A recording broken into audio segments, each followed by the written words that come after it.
ليظهره على الدين كله وكفى بالله شهيدا محمد رسول الله والذين معه أشداء على الكفار رحماء بينهم تراهم ركعا سجدا يبتغون فضلا من الله ورضوانا سيماهم في وجوههم من أثر السجود ذلك مثلهم في التوراة ومثلهم في الإنجيل سبحانك لا علم لنا إلا ما علمتنا إنك أنت العليم الحكيم اللهم صل على محمد في أول كلامنا اللهم صل على محمد في أوسط كلامنا اللهم صل على محمد في آخر كلامنا درود پڑھ اللهم صل على محمد عبدك ورسولك وصل على المؤمنين والمؤمنات والمسلمين والمسلمات۔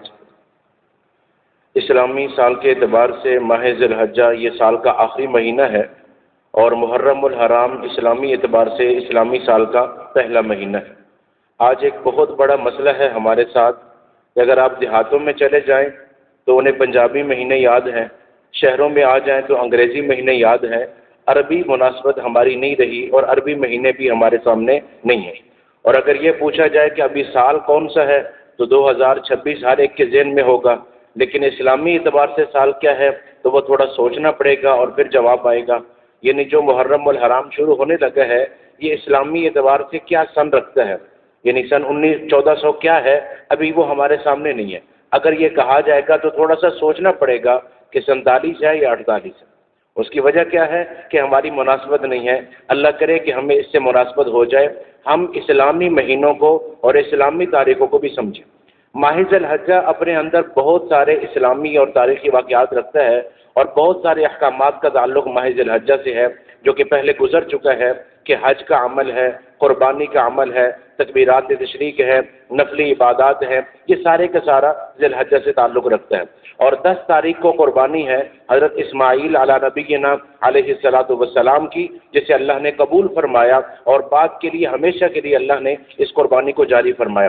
اس کے 8 دن کے بعد شہادت ہے حضرت عثمان غنی رضی اللہ تعالیٰ عنہ کی سن 35 ہجری میں، جس حوالے سے پچھلے جمعہ پہ کچھ باتیں عرض کی۔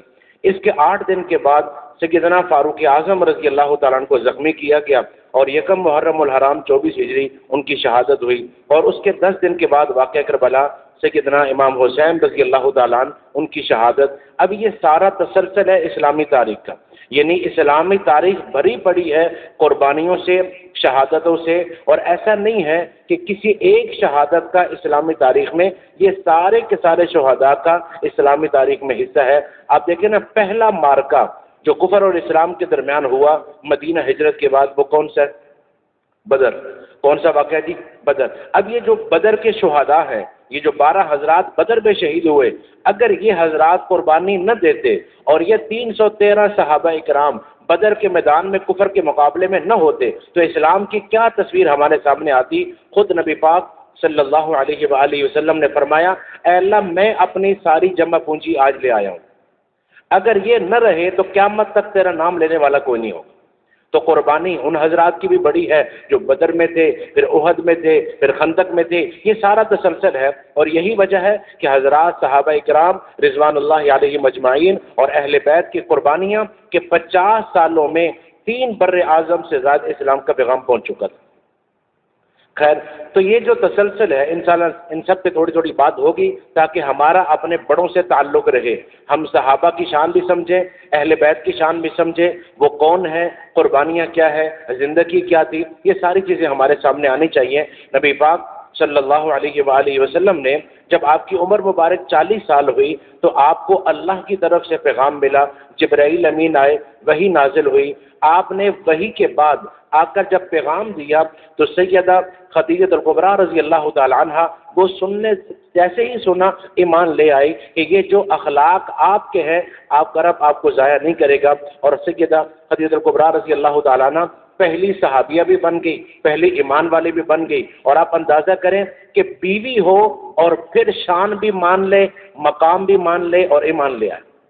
پھر حضرت ابو بکر رضی اللہ تعالیٰ عنہ، پھر حضرت علی رضی اللہ تعالیٰ عنہ، پھر زید بن حارثہ رضی اللہ تعالیٰ عنہ. یہ 4 حضرات وہ ہیں جو سب سے پہلے سبقت کرنے والے ہیں.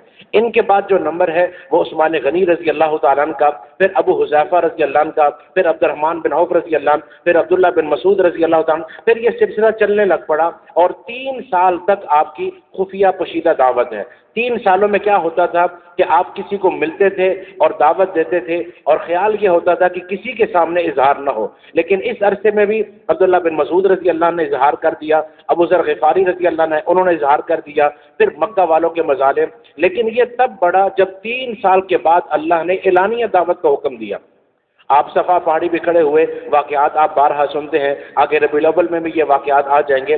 جب آپ نے مکہ والوں کو جمع کر کے ان کے سامنے اپنا پیغام رکھا تو وہ جو آپ کو صادق کہہ رہے تھے، آپ کو امین کہہ رہے تھے، آپ کے پاس اپنی امانتیں رکھوا رہے تھے، اب وہ آپ پر پتھر برسا رہے ہیں اور آپ کا انکار کر رہے ہیں. لیکن یہ تسلسل چلتا رہا، آپ نے اپنی دعوت کو جاری رکھا. 39 لوگ ایمان لا چکے ہیں اور آپ کے اعلان نبوت کے 6 سال گزر چکے. کتنے سال گزر گئے؟ 6. اور کتنے لوگ ایمان لا چکے؟ 39. یہ 39 لوگ ایمان لا چکے ہیں. ان میں یہ بڑے بڑے سارے حضرات ہیں. حضرت حمزہ رضی اللہ تعالیٰ عنہ بھی ہے، ابو بکر رضی اللہ عنہ بھی ہے، حضرت علی رضی اللہ عنہ بھی ہے، حضرت عثمان رضی اللہ عنہ بھی ہیں. ابھی میں نے اور صحابہ کرام کے نام لیے، یہ سب 39 میں شامل ہیں. ان میں صحابیات بھی ہیں. حضرت فاروق اعظم کی بہن ہے فاطمہ بنت خطاب، وہ ایمان لا چکی ہیں. حضرت سمیہ ایمان لا چکی ہیں. صحابیات بھی ہیں، صحابہ بھی ہیں. 39 تعداد ہے. 6 سال ہو گئے، لیکن مکہ والوں کے مظالم بڑھ رہے ہیں، تکالیف بڑھ رہی ہیں. اب حال یہ ہو رہا ہے صحابہ کرام کا کہ بھوکا پیاسا شہید کیا جاتا ہے، دھوپ میں الٹا لٹکا دیا جاتا ہے اور شہادت ہو جاتی ہے، آنکھیں ضائع ہو رہی ہے، گرم انگاروں پہ، گرم ریت پہ صحابہ کو لٹایا جا رہا ہے. تو وہ نبی جو ایمان والوں کے اندر اپنے لیے نرمی رکھتے ہیں، اب ان کی کس حد تک تکلیف کا احساس ہوگا کہ جب صحابہ کرام کو اس کیفیت میں دیکھتے ہوں. آپ نے جمعرات اور بدھ کی درمیانی رات حجر اسود اور مقام ابراہیم کے درمیان کھڑے ہو کر اللہ کے سامنے ہاتھ اٹھائے اور آپ نے دعا کی اللہ سے، اے اللہ 6 سال ہو چکے ہیں، سارے مکہ پہ میں نے نظر ڈال لی ہے، ان 6 سالوں میں جو سب سے زیادہ اسلام کے مخالف ہے یا جن سے یہ خطرہ ہے کہ وہ اسلام کے خلاف کچھ کر سکتے ہیں، یہ 2 لوگ ہیں اور ان دونوں کی اس وقت حیثیت بھی ہے. میں آپ کے سامنے پورے مکہ میں سے ان 2 لوگوں کا انتخاب کر رہا ہوں. آپ ان دونوں میں سے جس کو چاہیں اور وہ آپ کو بھی پسند ہو، اسلام کی عزت اور اسلام کے غلبہ کے لیے اسلام کی توفیق دے دیں. یہ دعا کی کس نے؟ نبی پاک صلی اللہ علیہ وسلم. کس نے دعا کی؟ نبی پاک صلی اللہ علیہ وسلم دعا کرے. اور کہاں دعا کر رہے ہیں؟ بیت اللہ میں. اور اگر آج سے 4000 سال پہلے یہ جو دعا آپ کر رہے ہیں اس سے 4000 سال پہلے چلے جائیں تو یہیں کھڑے ہو کر ابراہیم علیہ السلام بھی اللہ سے دعا کر رہے تھے، ربنا وبعث فیہم رسولا، اے اللہ گھر میں نے بنا دیا ہے، گھر کو آباد کرنے والا نبی عطا فرما دے. 1,24,000 انبیاء اور رسول، سارے شان والے، عزت و احترام اور مقام والے، سب کی عزت اور شان کے ہم قائل ہیں. لیکن آپ اندازہ کریں سارے نبی آئے ہیں، امام الانبیاء صلی اللہ علیہ وآلہ وسلم تب آئے جب ابراہیم علیہ السلام نے بیت اللہ بنا کر اللہ سے ہاتھ اٹھا کر اپنے حبیب مانگا ہے، تب اللہ نے دیا. اور پھر اسی بیت اللہ میں امام الانبیاء صلی اللہ علیہ وسلم جمعرات اور بدھ کی درمیانی رات کھڑے ہو کر اللہ سے اسلام کی عزت اور اسلام کے غلبہ کے لیے، اسلام کی بول لیں، اسلام کی عزت اور اسلام کے غلبہ کے لیے، ہم سب کو اسلام نے عزت دی ہے اور اسلام کو جن سے عزت ملی ہے وہ سیدنا فاروق اعظم رضی اللہ تعالیٰ دعا کر رہے ہیں، اے اللہ اسلام کی عزت کے لیے اور اسلام کے غلبہ کے لیے ان 2 میں سے عمر بن حشام اور عمر بن خطاب، یہ 2 لوگ ہیں، ان کا انتخاب نبی پاک صلی اللہ علیہ وسلم نے کیا، سارے مکہ والوں پر نظر کرنے کے بعد کیا کہ اللہ یہ 2 لوگ ہیں، ان میں سے ایک کو اسلام کی عزت اور غلبہ کے لیے اسلام کی توفیق عطا فرما. اگر اللہ کی نظر میں کوئی اور ہوتا ان 2 کے علاوہ تو اللہ فرما دیتے آپ نے یہ 2 نام پیش کیے ہیں لیکن اسلام کی عزت کے لیے یہ بندہ ٹھیک ہے یا اسلام کے غلبہ کے لیے یہ ٹھیک ہے. اللہ رب العزت نے انہی 2 میں سے ایک کا انتخاب کیا، انہی 2 میں سے. اور پھر آپ نے فرمایا احبا، جو تجھے سب سے زیادہ پسند ہو نا ان 2 میں سے، تو اللہ نے ان میں سے عمر بن خطاب کو لایا. جی رات کو آپ نے مانگا، صبح مکہ والوں نے فیصلہ کیا کہ اب یہ ہر روز کی تکالیف یہ سلسلہ ختم کیا جائے، ایک ہی دفعہ کچھ ایسا کیا جائے کہ یہ نبی نہ رہے نعوذ باللہ. اب اس کام کے لیے اگر کوئی ہمت کر سکتا ہے تو عمر بن خطاب ہے، اور وہ تلوار لے کر چل پڑے ہیں. اب وہ یہ سمجھ رہے ہیں کہ میں سر کاٹنے جا رہا ہوں، لیکن اللہ کی تقدیر یہ کہہ رہی ہے کہ سر جھکانے جا رہے ہیں. اب یہ چل رہے ہیں، راستے کا واقعہ آپ نے بارہا سنا ہے، لیکن یہاں جو بات میں نے عرض کرنی ہے وہ یہ کہ نبی پاک صلی اللہ علیہ وآلہ وسلم نے دو لوگوں کا انتخاب کیا تھا، عمر بن حشام اور عمر بن خطاب. کیا حکمتیں ہیں، کیا مسئلتیں ہیں، وہ اللہ بہتر جانتے ہیں کہ اللہ نے عمر بن خطاب کا انتخاب کیوں فرمایا، وہ اللہ بہتر جانتے ہیں. لیکن علماء سیرت نگاروں نے کچھ چیزیں نکالنے کی کوشش کی ہے، ان دونوں کو سامنے رکھ کر، ان کی زندگی سامنے رکھ کر کچھ چیزوں کو نکالا ہے کہ یہ وجہ ہو سکتی ہے عمر بن خطاب کے انتخاب کی. پہلی وجہ یہ توجہ سے سمجھیے گا، پہلی وجہ کہا ابو جہل جو تھا نا عمر بن حشام، یہ ضدی تھا. عمر بن خطاب میں ضد نہیں تھی. اس کے سامنے حق جتنا بھی کھل کے آیا اس نے ماننے کے بعد بھی قبول نہیں کیا، یہ ضد ہے. لیکن فاروق اعظم رضی اللہ عنہ میں ضد نہیں تھی، جس چیز کو حق جانتے تھے قبول کر لیتے تھے. اور یہ نہیں کہ اسلام سے پہلے بھی ان کی طبیعت کے اندر یہی تھا کہ جو چیز صحیح لگتی تھی اسے قبول کرتے تھے. یہ وجہ ہے کہ ابو جہل کے ساتھ اس نے خود چھپ کے قرآن سنا، کہتے میں سن رہا ہوں اور میں جانتا ہوں کہ یہ کلام انسان کا نہیں ہو سکتا، لیکن ساری فضیلتیں بنو ہاشم لے جائیں، ہمارے پاس کچھ رہا ہی نہیں، اس لیے کلمہ نہیں پڑھ رہا. تو یہ ضد رکاوٹ بنی ہے عمر بن حشاب کے اسلام میں آنے کی، پہلی وجہ. دوسرا کہا اس کے اندر تکبر بہت تھا، ابو جہل کے اندر تکبر بہت. یہ ہر جگہ پہ اپنی بڑائی بیان کرتا تھا، ہر جگہ پہ، اور اپنے آپ کو ابو الحکم کہلاتا تھا. ابو الحکم، حکمت کا باب، یہ اپنے آپ کو کہلا رہا تھا. اور جہاں بیٹھتا تھا اپنی سرداری کو باقی رکھتا تھا. اور آپ اندازہ کریں کہ غزوہ بدر میں عبداللہ بن مسعود رضی اللہ تعالیٰ عنہ جب اس کا سر کاٹنے لگے نا تو کہتا ہے تھوڑا سا نیچے سے کاٹنا. کیا کرنا؟ تھوڑا نیچے سے، تاکہ پتہ چلے سردار کی گردن ہے. مرتے وقت بھی اکڑ نہیں گئی. تو یہ تکبر رکاوٹ بنا. کتنی وجہ ہو گئی؟ پہلی وجہ ضد، اور دوسری وجہ تکبر. تیسری وجہ، اور بڑے خیال سے، دھیان سے، یہ معاملات کا صاف نہیں تھا. ابو جہل، عمر بن حشام معاملات کا صاف نہیں تھا. کسی سے قرض لیا واپس نہیں دیتا تھا، کسی نے امانت رکھوائی واپس نہیں. اور مکہ میں ہر دن ایسا ہوتا تھا کہ کوئی نہ کوئی سائل اس کے دروازے پہ ہوتا تھا اور مکہ والوں کو کہہ رہا ہوتا تھا کہ میرا حق کیسے دلوا دو. اور مشہور واقعہ سیرت میں آپ نے سنا ہے کہ ایک بندہ بیت اللہ میں آ کر بیت اللہ کا غلاف پکڑ کے شکایت لگا رہا تھا کہ اے بیت اللہ کے رب، اس بندے نے میرے ساتھ زیادتی کی ہے اور میں سارے عرب کو دیکھ رہا ہوں، کوئی میرے ساتھ نہیں چل رہا کہ میرا حق مجھ سے دلا دے. نبی پاک صلی اللہ علیہ وسلم نے سنا، فرمایا چلو میرے ساتھ، میں تمہیں حق دلاتا ہوں. جب آئے تو اب مکہ والے یہ سمجھ رہے تھے کہ کیسے حق، وہ کسی کو دیتے ہی نہیں حق، اس کے معاملات ہی ایسے نہیں ہیں، ایسا کیسے ہو سکتا ہے. لیکن آج کوئی نئی بات بھی ہوگی نا کہ محمد عربی جا رہے ہیں تو اب ان کے درمیان جو کچھ ہوگا اور سارے چل کے دیکھتے. جب آئے دروازے پر نبی پاک صلی اللہ علیہ وسلم نے دستک دی، وہ باہر نکلا، فرمایا اس کا حق دو. کہتا جی ابھی لے کے آیا، اور گیا اور لا کے دے دیا. کوئی دوسری بات نہیں. تو سارے مکہ والے حیران ہو گئے کہ ہم کیا دیکھنے آئے تھے اور ہوا کیا ہے. تو بعد میں اسے پوچھا کیوں ڈر گئے؟ کہتا کچھ نہ پتہ. جب انہوں نے کہا نہ دو تو مجھے لگا کہ اگر میں نے حق ادا نہ کیا تو میرے ساتھ کیا ہوگا.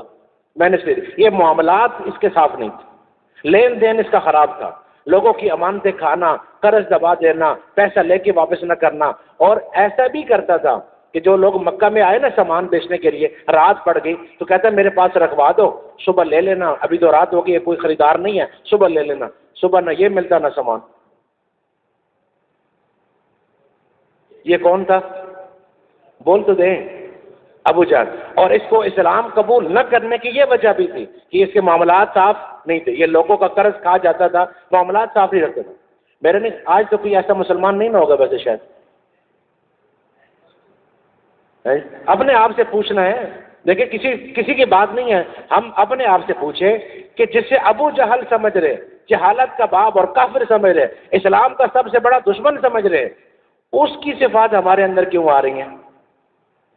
دھوکہ دینا، خیانت کرنا، ملاوٹ کرنا، حق کھا جانا، دبا جانا، انکار کر دینا، جی آ رہے نا یہ۔ اور آپ اندازہ کریں یہ قرض اور معاملات کس حد تک صاف ہونا ضروری ہے۔ آپ نے بارہا سنا ہے کہ نبی پاک صلی اللہ علیہ وآلہ وسلم مقروض کا جنازہ نہیں پڑھاتے تھے، اور آپ نے معاملات کیسے صاف کیے کہ اپنے آپ کو پیش کیا کہ اگر کسی نے مجھ سے بدلہ لینا ہے تو واقع لے لے۔ اس حد تک معاملات کی صفائی چاہیے۔ تو علماء نے لکھا ہے کہ ابو جہل کو اسلام کی توفیق نہ ہونے کی ایک وجہ یہ بھی ہے کہ اس کے معاملات صاف نہیں تھے، اور ایک وجہ اور لکھی ہے کہ اس کے اندر غیرت نام کی چیز نہیں تھی، یہ غیرت سے کوسوں دور تھا۔ اور اس کے اوپر بہت سارے واقعات ہیں، لیکن جمعے کا عنوان ان چیزوں کے لیے نہیں ہے۔ فاروق اعظم رضی اللہ عنہ کی غیرت کی ایک بات سن لیں تو آپ کو اندازہ ہو جائے گا۔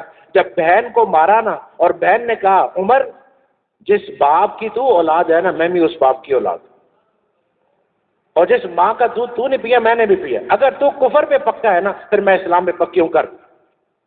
اب یہ جملہ لگا ان کو کہ نہیں، میں اپنی بہن پہ ہاتھ اٹھا بیٹھوں، اسی وہی رک گئے۔ بہن پر ہاتھ اٹھانا فاروق اعظم رضی اللہ عنہ کے لیے اس حد تک مشکل ہو گیا، رک گئے، اور لہجہ بدل گیا۔ جو اندر آئے تھے اور لہجہ تھا، اور اس کے بعد اچھا کیا پڑھ رہی تھی تم؟ تو بہن سمجھ گئی کہ اب بات ہو سکتی ہے۔ کہا ایسے نہیں، پہلے غسل کر کے آؤ، نہا کے آؤ، کافر ہو ناپاک ہو، ابھی اس حال میں قرآن نہیں پکڑ سکتے۔ وہ گئے غسل کر کے آئے، خیر قرآن پڑھا، واقعہ آپ نے سنا، نبی پاک صلی اللہ علیہ وسلم تک پہنچ گئے۔ حضرت حمزہ رضی اللہ تعالیٰ 6 دن پہلے انہوں نے کلمہ پڑھا تھا، وہ دروازے کی دراڑ سے دیکھ رہے ہیں کہ عمر آ رہا ہے اور ہاتھ میں تلوار ہے، یا رسول اللہ عمر ہے، تلوار ہے۔ نبی پاک صلی اللہ علیہ وسلم نے فرمایا تم سائڈ پہ ہو جاؤ، اگر تو صحیح نیت سے آ رہا ہے تو ٹھیک ہے، ورنہ تلوار بھی اس کی ہوگی، سر بھی اس کا ہوگا۔ فاروق اعظم رضی اللہ عنہ آئے تو آپ نے پہلا جملہ یہ کہا ابھی وقت نہیں آیا کہ تم کفر چھوڑ دو؟ کہا جی آ گیا وقت، عمر بھی آ گیا اور وقت بھی آ گیا۔ کلمہ پڑھ لیا اور نعرہ تکبیر بلند ہوا، مکہ کے پہاڑ گونجے، جبرائیل امین آئے، یا رسول اللہ صلی اللہ علیہ وسلم کیا ہوا؟ کس نے کلمہ پڑھا ہے کہ آسمانوں کے اندر بھی خوشیاں منائی جا رہی؟ کہا عمر بن خطاب نے کلمہ پڑھ لی۔ اب یہاں تک جو بات ہو گئی، ایک تو آپ نے ذہن میں رکھنا ہے کہ نبی پاک صلی اللہ علیہ وسلم نے 2 بندوں میں سے ایک مانگا تھا، اور اللہ نے انہی 2 میں سے ایک دیا، ٹھیک ہے؟ تو اب کیا سمجھ آئی کہ فاروق اعظم رضی اللہ تعالیٰ عنہ انتخاب خدا بھی ہیں، انتخاب مصطفیٰ بھی ہیں، اللہ کا انتخاب بھی آپ ہیں، اور نبی پاک صلی اللہ علیہ وسلم کا جو انتخاب وہ بھی آپ ہیں۔ ایک بات، اور دوسری بات، 1,24,000 صحابہ، سب شان والے، سب مقام والے، سب کی عزت و احترام، لیکن سب آئے ہیں، عمر کو مانگا گیا ہے۔ کیا کیا گیا ہے؟ عمر کو مانگا ہے۔ کس نے؟ امام الانبیاء صلی اللہ علیہ وسلم نے۔ کس سے مانگا ہے؟ اللہ سے مانگا ہے۔ اب اندازہ کریں، حضرت سید عطا اللہ شاہ بخاری رحمۃ اللہ علیہ فرماتے ہیں سارے صحابہ نبی کے مرید ہیں، عمر نبی کی مراد ہے۔ سارے کیا ہیں؟ مرید، اور عمر کیا ہے؟ مراد، جنہیں مانگا ہے۔ اور آپ نے فرمایا ہر امت میں محدث ہوتے ہیں، اور میری امت کا محدث فاروق اعظم ہے۔ اور یہ ارشاد فرمایا محدث کسے کہتے ہیں؟ کہ جو وہ زمین پہ کلام کرے اللہ وحی اتار دے۔ 17 مقامات میں قرآن، 27 مقامات پہ وحی، اور 50 سے زائد آیات ہے فاروق اعظم رضی اللہ عنہ کے کہنے پر۔ تینوں باتیں جن میں رہیں گی، 17 مقامات قرآن کے، 27 مقامات وحی کے، اور 50 سے زائد آیات کن کے کہنے پر؟ فاروق اعظم۔ اور بعض دفعہ تو لفظ بھی وہی آیا جو انہوں نے لفظ بولا، سبحانک ھذا بہتان عظیم۔ جب یہ جملہ حضرت عمر رضی اللہ عنہ نے بولا، جبرائیل امین وہی جملہ لے کر آئے، فتبارک اللہ احسن الخالقین، یہ جملہ بولا وہی جملہ آ گیا۔ ازواج مطہرات جا رہی ہیں، فاروق اعظم رضی اللہ عنہ نے کہا یا رسول اللہ صلی اللہ علیہ وسلم میرا جی چاہتا ہے کہ جب یہ گھر سے جایا کریں تو یہ بڑی چادر کیا کریں۔ تو ازواج مطہرات میں سے بعض کہتے ہیں حضرت سودا رضی اللہ تعالیٰ عنہ، اور بعض کہتے ہیں ام سلمہ، انہوں نے یہ فرمایا کہ عمر ہر بات میں تو نہ آیا کرو، لیکن ابھی وہ واپس نہیں پہنچی تھی کہ آیات آ گئی، آج کے بعد جب بھی جائیں گی پردہ کر کے جائیں۔ فاروق اعظم رضی اللہ تعالیٰ عنہ، پہلی بات جو ہمیں سمجھ آئی کہ آپ کو مانگا گیا، اسلام کی عزت کے لیے مانگا گیا، اسلام کے غلبہ کے لیے مانگا گیا، اور نبی پاک صلی اللہ علیہ وسلم نے مانگا اور اللہ نے ان کا انتخاب کر کے دیا۔ تو عبداللہ بن مسعود رضی اللہ عنہ فرماتے ہیں آپ کا اسلام ہماری فتح، آپ کی ہجرت ہماری نصرت، اور آپ کی خلافت ہمارے لیے رحمت تھی۔ اسلام کیا تھا؟ مسلمانوں کی فتح، اور آپ کی ہجرت کیا تھی؟ مسلمانوں کی نصرت، اور آپ کی خلافت کیا تھی؟ مسلمانوں کے لیے رحمت۔ اور یہ تینوں چیزیں، ابھی وقت نہیں ہے، اگر آپ سیرت میں دیکھیں گے تو آپ کو سمجھ آئے گا کہ فاروق اعظم رضی اللہ تعالیٰ عنہ جس دن کلمہ پڑھا ہے تو پہلی بات یہ کی، یا رسول اللہ صلی اللہ علیہ وسلم آپ سچے ہیں، کتاب سچی ہے، آپ اللہ کے نبی ہیں، اللہ نے آپ کو بھیجا ہے، ہم یہاں گھر میں عبادت کرتے ہیں، بیت اللہ میں کیوں نہیں؟ کہا قوم کی بات تو بات کی ہے، لیکن اب عمر ایمان لایا ہے، نماز تو بیت اللہ میں ہی ہوگی۔ کہاں نماز ہوگی؟ بیت اللہ میں۔ اور دو لائنیں بنی صحابہ کرام کی، ایک میں حضرت حمزہ رضی اللہ عنہ آگے ہیں، ایک میں حضرت عمر رضی اللہ عنہ آگے ہیں، اور اس طرح چل کے آ رہے ہیں بیت اللہ میں۔ مکہ والے جو انتظار میں تھے نا کہ سر آ رہا ہے، کیا لکھا کہ سردار ہی آ رہے ہیں، اور سب کو لا رہے ہیں، اور کہاں پہنچایا؟ بیت اللہ میں۔ اب ایک بات سمجھیے گا، نبی پاک صلی اللہ علیہ وآلہ وسلم نے جو پہلے نمازیں پڑھی تو کس قبلہ کی طرف؟ بیت المقدس، اور اس کے بعد اللہ نے کس کو قبلہ بنایا؟ بیت اللہ کو۔ پہلا قبلہ کیا ہے؟ بیت المقدس، دوسرا قبلہ کیا ہے؟ بیت اللہ۔ یہ جو دونوں قبلے ہیں جن کی طرف چہرہ کیا نبی پاک صلی اللہ علیہ وسلم نے بغیر لڑائی کے مسلمانوں کے لیے کہ ان جگہوں پہ آ کر مسلمان عبادت کر سکیں، یہ کام کرنے والے صرف حضرت عمر رضی اللہ عنہ۔ جب ایمان لائے تو مکہ کا بیت اللہ کا دروازہ کھولا، اور جب خلافت آئی بیت المقدس کا دروازہ کھولا، اور دونوں جگہ پہ لڑائی نہیں۔ یہاں آئے جب بیت اللہ میں تو پوچھا اگر کوئی ہے کہ جو عمر کا راستہ روکنا چاہتا ہے تو آ جائے، اگر نہیں تو ہم یہاں عبادت کریں گے۔ مکہ والوں نے کیا کہا؟ 6 سال میں جو کچھ ہم نے کیا تھا آج مسلمانوں نے عمر کے ایمان لانے سے بدلہ لے لیا۔ 6 سالوں میں جو کچھ ہم نے کیا تھا آج جب انہوں نے کلمہ پڑھا ہے بدلہ ہو چکا ہے۔ یہ ہے فاروق اعظم رضی اللہ تعالیٰ عنہ۔ زندگی، اب میں نے عرض کیا ایمان 40ویں نمبر پر ہے، لیکن محنت اتنی ہے کہ پہنچے کہاں پر؟ دوسرے نمبر پر۔ کہاں پہنچے؟ دوسرے نمبر پر۔ نبی پاک صلی اللہ علیہ وسلم کے بعد ابو بکر رضی اللہ تعالیٰ عنہ، اور ان کے بعد سیدنا فاروق اعظم رضی اللہ تعالیٰ عنہ۔ یہ حضرت دحیہ کلبی رضی اللہ عنہ کو آپ نے بھیجا تھا روم میں، وہاں کے بادشاہ کو خط بھیجا تھا ایمان قبول کرنے کے لیے۔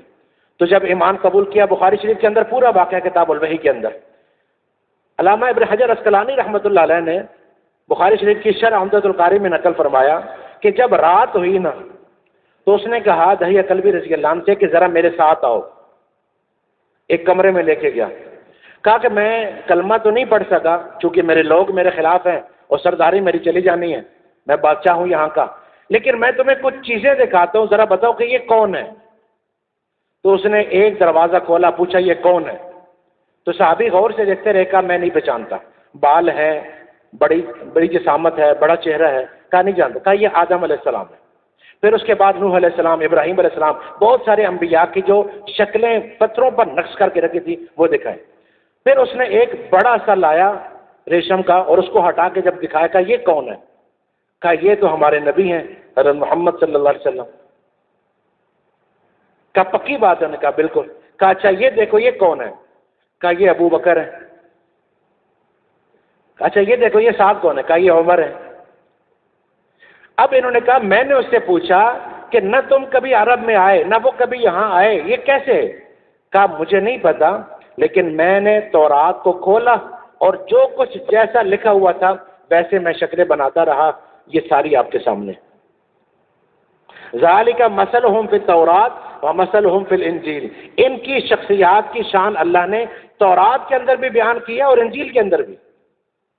اچھا ایک بات فرمائیں، نبی پاک صلی اللہ علیہ وسلم، صحابہ کرام، یہ تورات سے پہلے ہیں یا بعد میں؟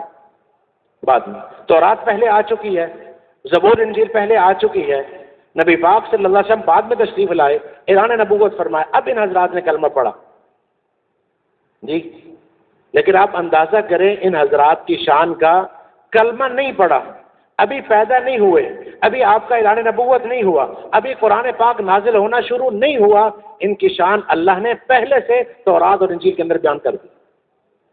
اور کیا فرمایا؟ ذالک مثلہم فی التورات و مثلہم فی الانجیل، ان کی مثالیں تورات کے اندر بھی ہیں، انجیل کے اندر بھی ہیں۔ اور تورات اور انجیل میں اللہ نے بیان کیا کیا؟ فرمایا وہ یہ ہے والذین معہ اشداء علی الکفار، جو آپ کے ساتھ ہیں یہ کفار پہ سخت ہیں، رحماء بینہم، آپس میں نرم دل ہیں، تراہم رکعا سجدا، آپ ان کو دیکھیں گے رکوع کرتے ہوئے، سجدہ کرتے ہوئے۔ یہاں تک تو اعمال ہے، یہاں تک کیا ہے؟ اعمال، کہ یہ لوگ آپس میں محبت کریں گے، کافروں پہ سخت ہوں گے، رکوع اور سجدہ کریں گے۔ اگلا جملہ توجہ سے سمجھنا ہے، یبتغون فضلا من اللہ ورضوانا، یبتغون فضلا من اللہ ورضوانا۔ اگر صحابہ کرام یہ کہتے نا کہ ہم اللہ کے لیے کر رہے ہیں تو اشکال ہو سکتا ہے، کیونکہ دعویٰ ہے، یہاں دعویٰ نہیں ہے، اللہ فرما رہے ہیں کہ یہ جو کچھ کر رہے ہیں میری رضا کے لیے کر رہے ہیں۔ کون کہہ رہے ہیں؟ بولیے گا، کون کہہ رہے ہیں؟ اللہ فرما رہے ہیں، صحابہ نہیں کہہ رہے کہ ہم اللہ کے لیے، اللہ کہہ رہے ہیں یہ میرے لیے کر لیں۔ یہ اللہ رب العزت کا فرمانا اور نظر، دل اور اخلاص کو بیان کرنا یہ بتا رہا ہے کہ ان کے سارے اعمال محض اللہ کی رضا کے لیے۔ سیدنا صدیق اکبر رضی اللہ تعالیٰ عنہ جب آخری دن آئے تو انہوں نے عثمان غنی رضی اللہ عنہ کو بلایا اور ایک خط لکھوایا، اور اس میں یہ ارشاد فرمایا کہ میں نے نام لکھ دیا ہے، ان کے ہاتھ پر بیعت ہونا ہے۔ صحابہ کرام نے بیعت کیا، وہ نام تھا سیدنا فاروق اعظم رضی اللہ تعالیٰ عنہ کا۔ ابو بکر رضی اللہ عنہ سے پوچھا گیا کہ اتنا سخت آدمی آپ اپنا نائب بنا کے جا رہے ہیں، ان کے پاس جائے گا کون؟ ان سے بات کون کرے گا؟ تو حضرت ابو بکر رضی اللہ نے فرمایا خلافت کا بار ان کو نرم کر دے گا، خلافت کا بار ان کو۔ اور پھر دنیا نے دیکھا کہ کس انداز سے خلافت فرمائی، اور 10 سال 2 ماہ 10 دن کی خلافت اور 22 لاکھ مربع میل تک اسلام۔ اور ایسا بھی وقت آیا کہ یہاہ مدینہ میں بیٹھے ہیں اور اللہ رب العزت ان کے پیغامات ہر جگہ پہ پہنچا رہے ہیں، لشکر پہنچا رہے ہیں، اور بہت ساری جگہوں پہ تو ایسا ہوا کہ صرف فاروق اعظم رضی اللہ عنہ کا نام کافی تھا۔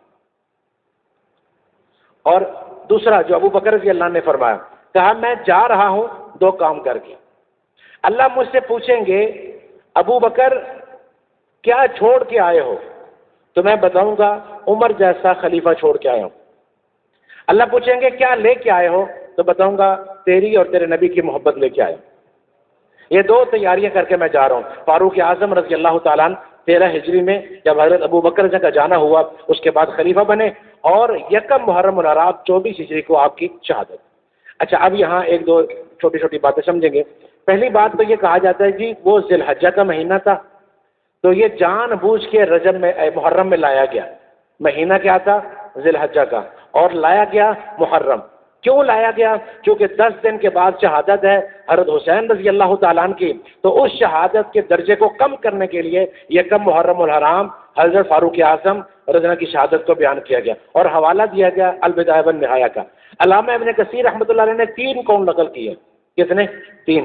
پہلا قول 26 ذی الحجہ، دوسرا 27 ذی الحجہ، اور تیسرا 1 محرم الحرام۔ اور کہتے ہیں زیادہ صحیح بات یہ ہے کہ 1 محرم الحرام کو تدفین ہے۔ اب اتنا جملہ کہہ دینا کہ انہوں نے کہا تھا کہ 26 ذی الحجہ، انہوں نے کہا تھا 27 ذی الحجہ۔ اچھا، اب حقیقی بات کیا ہے؟ 27 یا 26 کی فجر میں آپ زخمی ہوئے، اس کے بعد 3-4 دن تک علاج چلتا رہا، اور 1 محرم الحرام کو آپ کی تدفین ہے۔ اس کو اگر سمجھنا ہو تو آپ صرف یہ تلاش کریں کہ سیدنا عثمان غنی رضی اللہ عنہ کے ہاتھ پر بیعت صحابہ نے کب کی ہے، تو آرام سے آپ کو سمجھ آ جائے گا کہ خلیفہ کے بعد ہی بیعت ہوتی ہے نا۔ تو آپ جب یہ سمجھیں گے کہ 24 ہجری میں ان کے ہاتھ پر بیعت ہوا ہے، تو معلوم ہوا کہ فاروق اعظم رضی اللہ عنہ کی شہادت 1 محرم الحرام کو ہے۔ اب اگر یہ کہا جائے کہ کم ہوا، حضرت علی رضی اللہ عنہ کی شہادت کب ہے؟ جزاک اللہ، اللہ آپ کی زندگی میں برکت ڈالے، آمین تو کہہ دو۔ 21 رمضان کو۔ اور واقعہ کربلا کا واقعہ بدر کب ہوا؟ غزوہ بدر 17 رمضان کو۔ 17 رمضان کو بدر ہوا، 12 صحابہ شہید ہوئے، اور 21 رمضان کو حضرت علی رضی اللہ تعالیٰ عنہ شہید ہو رہے ہیں۔ تو اگر غزوہ بدر رمضان میں بیان کیا جائے تو اس کا کیا مطلب ہے کہ حضرت علی رضی کے درجہ شہادت کو کم کیا جا رہا ہے؟ بولے۔ اور اگر حضرت علی رضی کی شہادت 21 رمضان کو بیان کی جائے تو کیا مطلب ہے کہ بدر کے شہداء کا درجہ کم ہو رہا ہے؟ احد میں کتنے صحابہ شہید ہوئے؟ 70۔ کتنے؟ مہینہ شوال، شوال کے مہینے میں 70 صحابہ، اور سید و شہداء حضرت حمزہ رضی اللہ تعالیٰ عنہ اور نبی پاک صلی اللہ علیہ وسلم کے مشابہ مصعب بن عمیر رضی اللہ تعالیٰ عنہ احد میں شہید ہو رہے ہیں۔ تو کیا حضرت حمزہ جو سید و شہداء ہیں ان کے ساتھ مصعب بن عمیر یا باقی 70 صحابہ کو بیان کرنا ان کی شہادت کو کم کر دیتا؟ جی تو یہ کہاں سے نکالا بھائی کہ اگر یکم محرم الحرام کو ان کی شہادت کو بیان کیا جائے گا تو حضرت حسین رضی کی شہادت میں فرق پڑتا ہے؟ یہ 24 ہجری ہے، وہ 61 ہجری ہے، ان کا شان الگ ہے، ان کا شان الگ ہے، وہ انشاءاللہ اگلے جمعوں میں آ جائے گا۔ لیکن میں آسان کر دیتا ہوں، کربلا میں کتنے حضرات شہید ہوئے؟ 72۔ کتنے افراد شہید ہوئے؟ 72 صحابہ شہید ہوئے، 72 حضرات شہید ہوئے، ان میں 18 اہل بیت ہیں۔ کتنے؟ 18 اہل بیت ہے، یہ تفصیل بھی آ جائے گی انشاءاللہ۔ اب یہ جو 72 حضرات میدان کربلا میں شہید ہوئے، حضرت حسین رضی کے ساتھ شہید ہوئے، تو کیا ان 71 کو بیان کرنے سے حضرت حسین رضی کی شان کم ہوتی ہے؟ دیکھو سمجھ آئے تو کہیں، نہیں سمجھائے بے شک نہ بولے۔ اگر ان 72 کے ساتھ حضرت حسین رضی کو بیان کیا جائے اور سارے مقام اور شان والے ہیں، سب کی قربانی پر حق ہے، کوئی فرق نہیں پڑتا، تو یکم محرم الحرام کو فاروق اعظم رضی کی شہادت بیان کرنے سے بھی حضرت حسین رضی کی شان کا درجہ کم نہیں ہوتا۔ یہ تو کرم و فضل ہو گیا کہ مہینہ اللہ نے وہ دیا، شہادت بہت بڑا اعزاز ہے، اور مہینہ اللہ نے وہ دیا جو اللہ کے حامی محترم۔ بات سمجھ گئے؟ تو اس میں کوئی ایسی بات نہیں تھی کہ کسی کی شان کو کم کیا جائے، جو شانیں اللہ نے عطا کی ہیں۔ میں صرف آخری جملہ عرض کر رہا ہوں، حضرت حسین رضی اللہ عنہ کو فاروق اعظم رضی اللہ عنہ نے فرمایا کہ ہمارے پاس کبھی کبھی آیا کریں، آپ کو دیکھنا، آپ کے پاس بیٹھنا، آپ سے ملنا اچھا لگتا ہے۔ تو ایک دن وہ آئے، لیکن کیا دیکھا کہ حضرت عبداللہ بن عمر باہر کھڑے ہیں اور اندر کوئی میٹنگ ہو رہی ہے۔ پوچھا کس انتظار میں؟ کہا اندر مصروفیت ہے، کوئی میٹنگ ہے، جب وہ فارغ ہو گئے تو میں نے جانا ہے۔ تو حضرت حسین رضی اللہ نے سمجھا کہ جب بیٹا باہر کھڑا ہے، انتظار میں ہے، تو مجھے بھی کرنا پڑے گا، واپس چلے گئے۔ فاروق اعظم رضی اللہ عنہ سے ملاقات ہوئی تو آپ نے پوچھا حسین آتے نہیں؟ کہا جی میں آیا تھا، اندر میٹنگ چل رہی تھی، عبداللہ بن عمر انتظار میں تھے، تو میں اس لیے واپس چلا گیا۔ فرمایا کیا تم عبداللہ بن عمر جیسا مقام رکھتے؟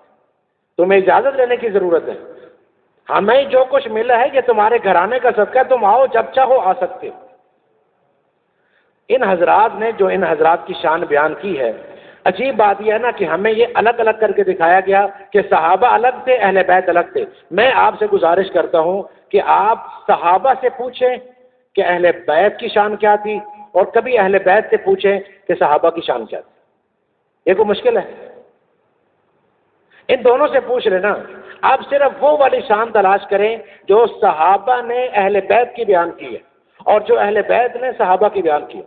زید بن ارقم رضی اللہ تعالیٰ عنہ نے حضرت حسین رضی اللہ تعالیٰ عنہ کے لیے سواری کو پکڑا اترنے کے لیے۔ وہ کہہ رہے ہیں کہ آپ بہت بڑے عالم ہیں، بڑے صحابی ہیں، اب میری سواری کیوں پکڑ رہے ہیں؟ کہا تمہاری شان ہے حسین، تمہیں اللہ نے عزت دی۔ اور جب وہ سوار ہونے لگے زید بن ارقم رضی اللہ تعالیٰ عنہ، تو حضرت حسین رضی اللہ عنہ نے رکاب کو پکڑ لیا۔ تو کہا جی آپ کیا کر رہے ہیں؟ کہا ہمیں بھی علماء کی عزت سکھائی گئی ہے۔ ان دونوں سے پوچھ رہے ہیں کہ شان کیا ہے۔ اللہ ہم سب کو صحابہ اہل بیت کی شان سمجھنے کی توفیق دے۔